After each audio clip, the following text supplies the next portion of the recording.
Hello everyone, my name is Rhythm Kohli and I am a psychologist at Bhartiya Neuropsychiatric Hospital and the Hermitage. आज हम बात करने जा रहे हैं कि एडिक्शन को हम फैमिली डिजीज क्यों कहते हैं। आपने अक्सर सुना होगा कि ये तो फैमिली डिजीज है, ये परिवार से उठी हुई एक डिजीज है, पर ऐसा हम कहते क्यों है? क्योंकि अक्सर पेशेंट की जो बीमारी है उसका रूट कॉज या उसकी जो प्रोग्रेस हो रही है वो कहीं ना कहीं उसके एनवायरनमेंट, जो इमीडिएट एनवायरनमेंट यानी कि फैमिली से होता है।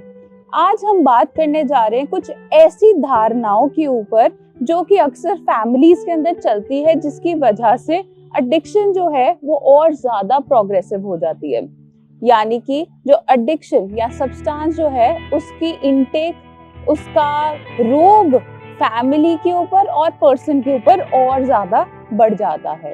ये जो धारणाएं हैं उनको हम 3 C's की फॉर्म में समझेंगे। First C is cause.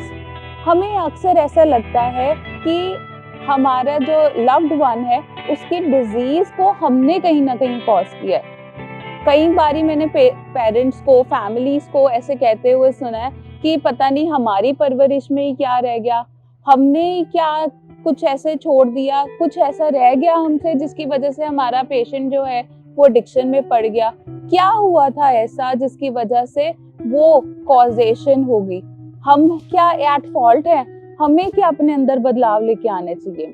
बदलाव लेके आना is a good thing, but families जब अपने ऊपर ही सेल्फ ब्लेमिंग करते रहते हैं, उससे हम एक्चुअल डिजीज से हमारा फोकस हटा के अपने ऊपर हो जाता है, सेल्फ ब्लेमिंग पे हो जाता है। अपने ऊपर ही हम तरस खाने लग पड़ते हैं, अपने बच्चे पे तरस खाने लग पड़ते हैं, जिसकी वजह से हम ट्रीटमेंट की जगह अपने आप को चेंज करने की कोशिश करने लग पड़ते हैं। एज अ रिजल्ट हम बच्चे को ट्रीटमेंट से बाहर निकाल देते हैं, क्योंकि इतना ज्यादा वो गिल्ट हमारे अंदर चल रहा है कि उस बच्चे की डिजीज को हमने कॉज किया है। Number 2 C is control. अक्सर फैमिलीज को ऐसे लगता है कि हम अपने पेशेंट की बीमारी को कंट्रोल कर सकते हैं, उसको रोक सकते हैं विदाउट ट्रीटमेंट्स हेल्प। वो कैसे? क्योंकि कई बार ख्याल आता है कि चलो हम इसको पैसे नहीं देंगे या हम इसे कमरे के अंदर बंद करके रख देंगे। I have heard some incidents जहाँ पे फैमिलीज जो हैं वो अपने पेशेंट्स को शैकल्स के अंदर, जंदरों के अंदर बंद करके रखते हैं, सिर्फ इसी थॉट प्रोसेस की वजह से कि वो अपने पेशेंट को ऐसे करके कंट्रोल कर लेंगे। बट डिजीज जो है वो इन चीजों से एक्चुअली में कंट्रोल में नहीं आती। हमें कुछ ऐसे स्किल्स को सीखना पड़ता है जिससे कि वो डिजीज मैनेज हो सके। जब फैमिलीज के अंदर ये थॉट प्रोसेस चलता है कि हम अपने पेशेंट को रोक सकते हैं, तो फिर से क्या होता है कि वो ट्रीटमेंट से बाहर चले जाते हैं and at the end patient की जो प्रॉब्लम है, जो डिजीज है, वो और ज्यादा बढ़ जाती है। नंबर 3 C इज कि हम उसको क्योर कर सकते हैं।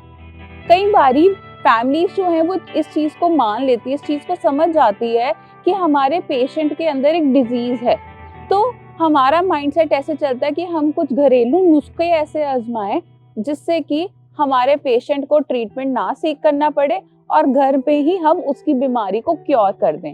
अब इस तरीके के माहौल में अक्सर ऐसे हमने देखा है कि कई बारी बाबों के पास, ब्लैक मैजिक होल्डर्स के पास या तांत्रिक वाले लोगों के पास हम अपने पेशेंट को लेके जाते हैं, इन द सेंस कि हम उसको उस जादू से या जो भी झाड़ फूक हुआ है उसने उसके अंदर कुछ नेगेटिव, कुछ डीमन सा डाल दिया जिसकी वजह से वो एडिक्शन में पड़ गया है। बट एक्चुअली में ऐसा कुछ हुआ ही नहीं होता। It is a brain disorder. दिमाग के केमिकल्स क्योंकि हेर फेर हुए हैं, इस वजह से वो सब्सटेंस को बार बार ले रहा है। बट फैमिलीज की जो धारणाएं चलती हैं वो ये इस बेसिस पे होती है कि हम अपने बच्चे को क्योर कर लेंगे। अच्छा, उसको अच्छा खाना पीना नहीं मिल रहा, चलो मैं घी डाल के अच्छा सा कुछ बनाऊंगी ताकि मेरा बच्चा जो है वो नशे की तरफ ना जाए। प्रॉब्लम ये है कि ना ही हम अपने पेशेंट की बीमारी का कॉज है, ना हम उसे कंट्रोल कर सकते हैं और ना ही क्योर कर सकते हैं। बट हाँ, अगर हम अपने पेशेंट को ट्रीटमेंट के अंदर लेके आए जहाँ पेशेंट भी सीखे और फैमिलीज भी सीखे, फैमिलीज अपने ऊपर भी काम करें और साथ ही साथ कुछ ऐसे मैनेजमेंट स्किल्स सीखे जिससे कि अपने पेशेंट को घर लेके जाके वो उस बीमारी को मैनेज करना सीख लें, फिर एक्चुअली उस चीज का फ्रूट मिलता है हमें।